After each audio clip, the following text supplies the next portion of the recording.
Global happenings today.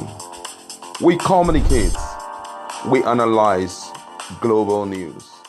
Stay tuned. Hello, beautiful people. Welcome to Global Happenings today. Uzor Kalu have finally opened up on resolving to support Biafra's struggle. That news went viral. In a moment, we're going to find out exactly what he said.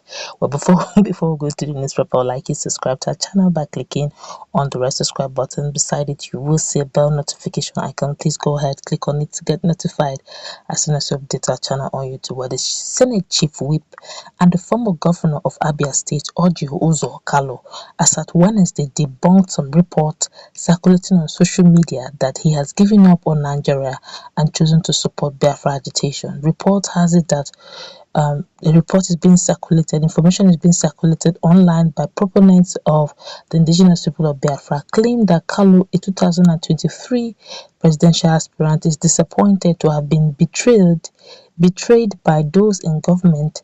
It said Kalu complained over negligence from his party, All Progressive Congress (APC). I have done everything for Nigeria. I gave land to herdsmen in Lokpanta in Umunnaochi, Abia State. I built over 2,000 companies in the north without even one in Abia, just because of my love for one Nigeria. In all this, what I get in return was betrayal and sabotage. Now I couldn't even get vice presidential ticket, not to talk of presidential ticket. With this kind of gesture, tell me why this country will be united.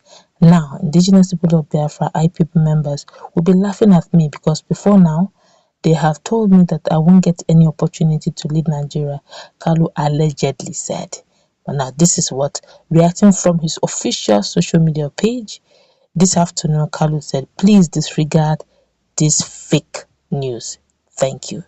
He had to come and debunk because it was going all out that he has left his whole ambition to become the Nigerian president, that they didn't give him vice presidential ticket, not even ordinary vice presidential ticket. The question is, have they started, if they are picking from, have they started contesting? They've not. They're still doing their national zone in APC national zone. They're not even done yet. Yes, this guy, Tinubu, Bola Ahmed Tinubu, has indicated interest. It doesn't mean that he has picked the form. Okay, Uzor Kalu too have indicated interest. It's the battle of the fittest. When you get down there, okay, you see this delegates, whoever the cap fit. APC is a place that is filled with so many political juggernauts who are going to be contesting for the same position. So you check your pocket very well, you've done your due consultation very well, then but whoever wins the race is one who did his marketing skills and intercommunication skills very well. So I guess at this point, for his own career sake and his political career sake and his peace of mind, he had to come and debunk it before the president will say, I hear to a chief whip in Nigerian Senate. You are holding a portfolio, you're holding a senatorial seat, and you're claiming that you want to be a Biafran. If you're claiming to be a Biafran and you're holding a senatorial seat in Nigeria, then you should have better resigned since you are now, so he has to do this. I'm sure he very quickly debunked it so that it doesn't go beyond what he has gone. Now you've heard he never said such. He's still very much in pursuance of his presidency and he has no regret whatsoever with what he has done in the time past. That is where we're going to wrap it up. Let's meet in our comment section, please. For so take to have a nice time. God bless you.